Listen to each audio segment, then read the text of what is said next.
You know the vibes. We got Nisi on the track. Hi, this car has been a blast. It's been very fun. First session out on those new brakes. I don't think I seated them in very well. I know there's a big old long process into getting these brakes seated, and I did not do that. So I'm just feeling them out, but we're still going pretty fast. And got to take the wife out. Jalen's here with me, Nicole's here with me. So yeah, there you go. So it's a family day at the track, which it should be. This is kind of like a family day anyway.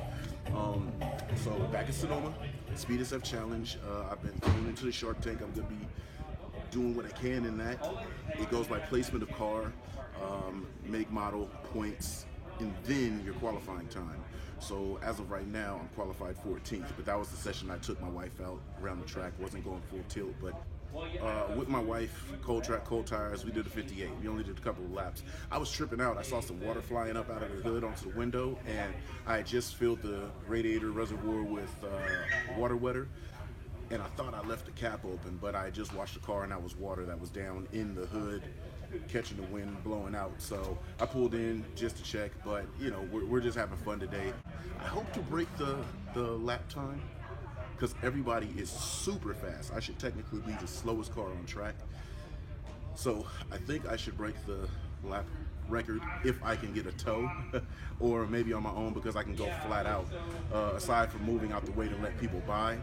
And then if I get a great time, that's gonna place me maybe a little ahead, maybe a little behind, I don't know, but we're gonna have some fun. So it's gonna be a 15-minute race, and we are gonna break right into it. All right, y'all, they're gridding us by our first practice session, warm-up session lap times. And this is qualifying, our first qualifying. Lexi, what's up, baby? What's happening, sir? Mr. King, number 14, go to your left. 14 to the left, all right. So I'm assuming that puts me in the slower guys.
Now I'm familiar with the process. 14, same spot. 14, gotcha.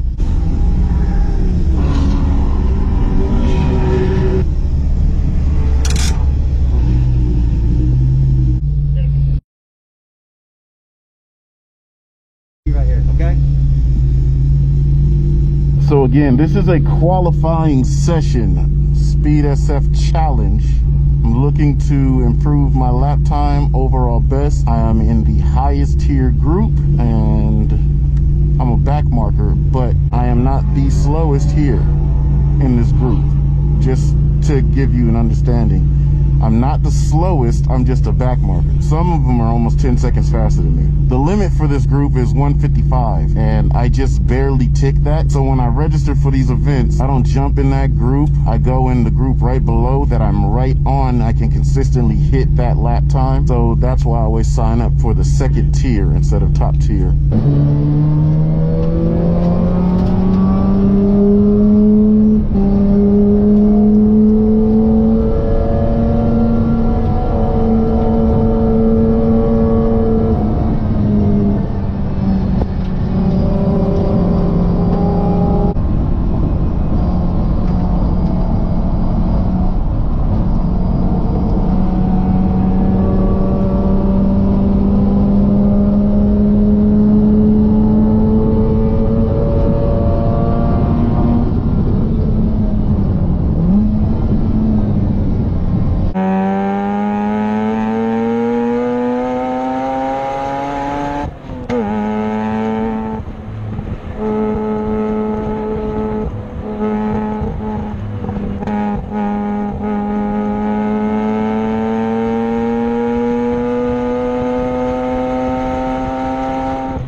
Test your might.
Pulled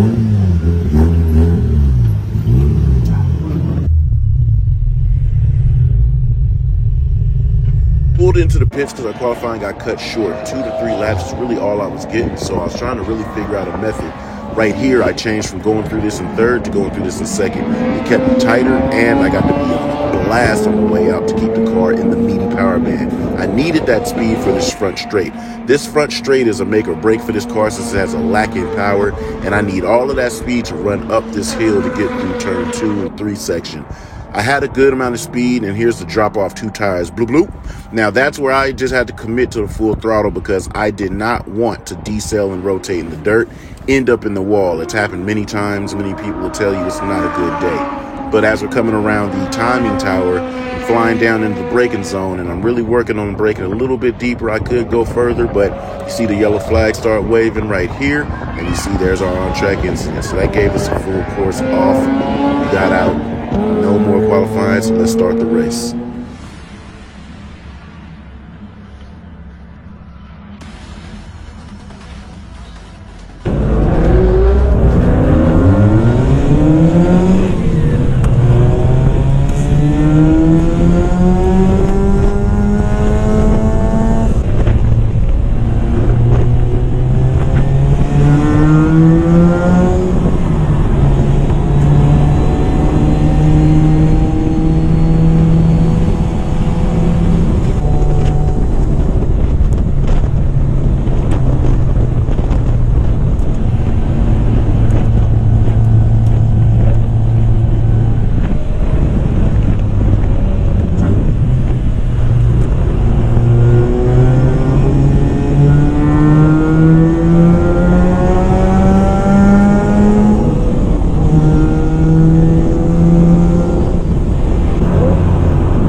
As you can see, most of it is just busy work. Most of my time is really spent on focusing on my points, my speeds, my gears. And as I caught up to the guys up front that definitely had faster qualifying lap times, I started to get excited.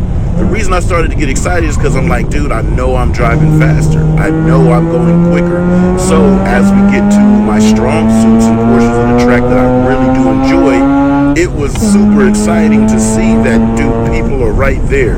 And it was kind of like the guy said that was initiating me into Speed SF challenge. They said it's like the carrot in front of the horse thing.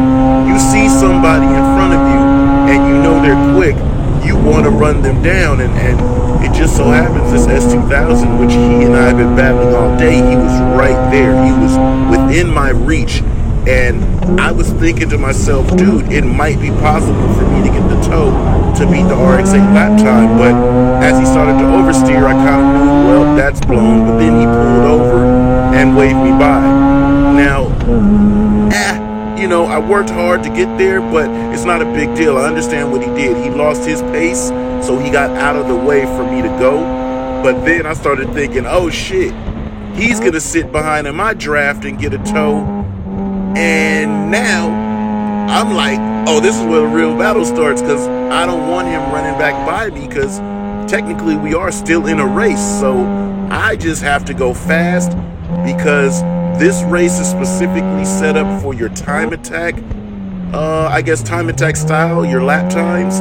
If he gets a toe, he's going to go faster than me. So the only way I can defend myself is to go hella fast, is to go a little faster than him. just keep him right out of the range of my stream so he can't draft me. And that's what my mind started to go towards at this point. I see him behind me. I have to get away from him. That means I have to drive consistently and consistently fast. So this is where the excitement began for me.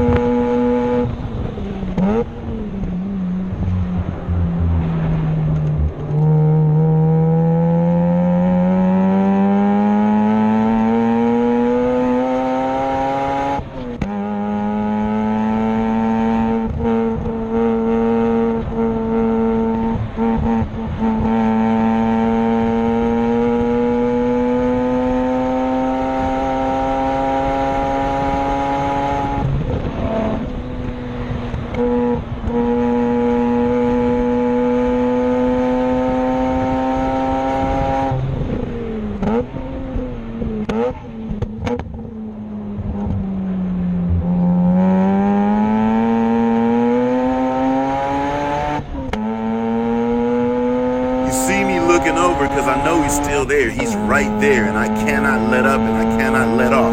But one thing I did notice as I'm coming up over the hill, I do look over at my gauges. The car isn't getting hot, but the atmosphere is very hot in the middle of this race, probably about 85 degrees out.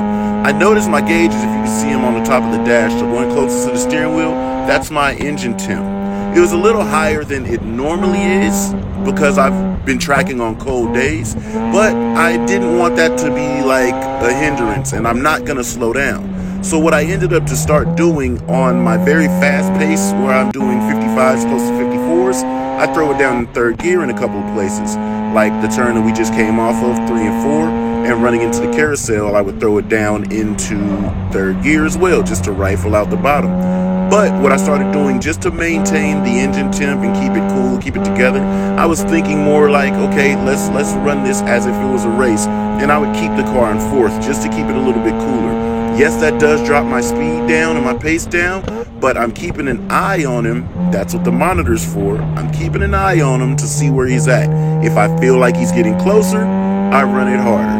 If I feel like he's far away, I drop down and keep my consistent pace to keep the car cool and collected. It worked out really good because this car cools down so good. It would drop back down to about 190 degrees and I'd get back in it and just really fly. When it dropped up to about 210, 207, I'd, drop it down in the fourth gear and let it relax. So it was a really good strategy and it worked really well. And I knew that I was a little faster than him, and I just wanted to keep the car together, and my whole goal was just to go the endurance through the whole race, and I wanted to see that checkered flag.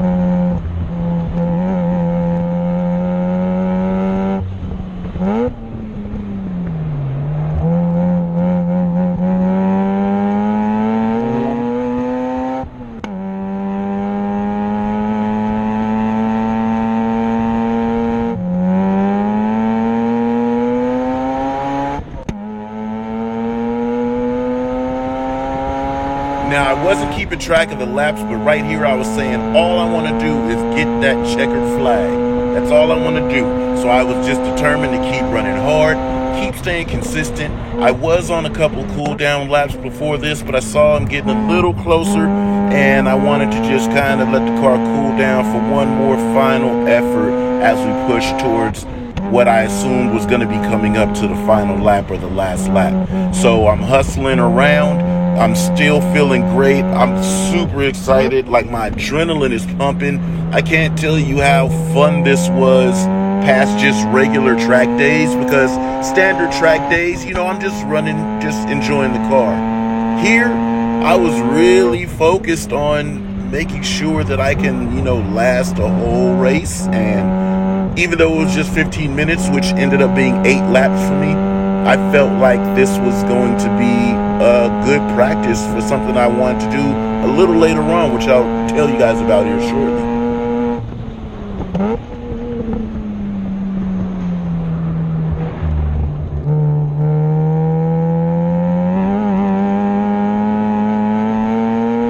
Now, I wasn't excited about passing the Super because I visibly saw he slowed his pace down and he was probably about to go turn it in. And that just was making me understand that we are getting closer to the end. So I got a little bit more hype, gave it one final push. This is my favorite portion of track.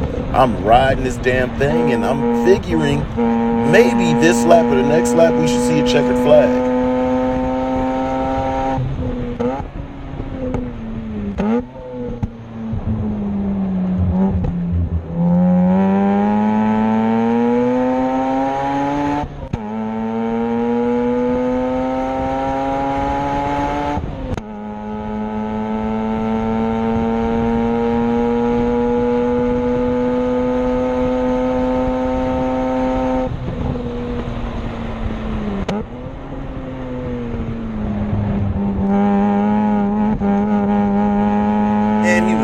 Wasn't backing off. It was a good experience for me because that just makes me keep my focus, even though I'm keeping my awareness. You see me keep looking over at that little reverse monitor. It was just a way to keep me on my toes. On sim racing, I do 10-lap races.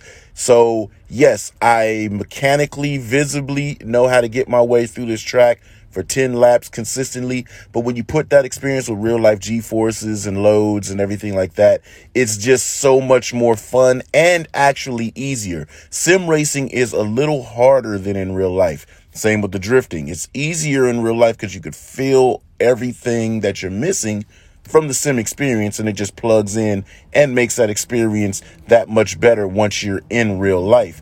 So I was just really enjoying it. It looks like we are coming up to the final lap. I'm going to cut and jump straight to that. Coming around the turn 7, the final time, I got a little out of shape because I was standing on it. But coming through my favorite portion of track, which is this segment right here, man, it's real dope to fly through here full throttle. And I just had a feeling, I'm like, dude, this gotta be the final lap. It's gotta be. We've been out here for a minute. So I'm just giving one final push just to separate myself from the S2000, which I think he pit in right here. He knew it was over with because I think he has a lap counter. And I'm just coming around here just keeping it pushing. I didn't want to let off. I just wanted to see that checkered flag. I just wanted to get through this whole thing completed so that we were good to go. And there it is. I see it. I'm hyped. Fuck yeah, man. Fuck yeah, man.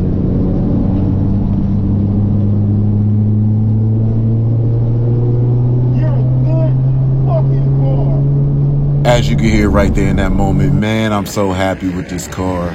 You know, we spent the rest of the day just driving around the track. Took Jalen up to the go-kart track so we could see the kids using the mini bikes, mobbing, racing against the supermotos. Again, man, just so happy with this car, and I'm trying to get my use out of it before I have to give it to Jalen, because y'all remember I originally bought this car for Jalen. So here he is enjoying it himself, but I think we're going to end the vlog on that one. It was a great day, y'all, so thanks for joining. Tune in next time.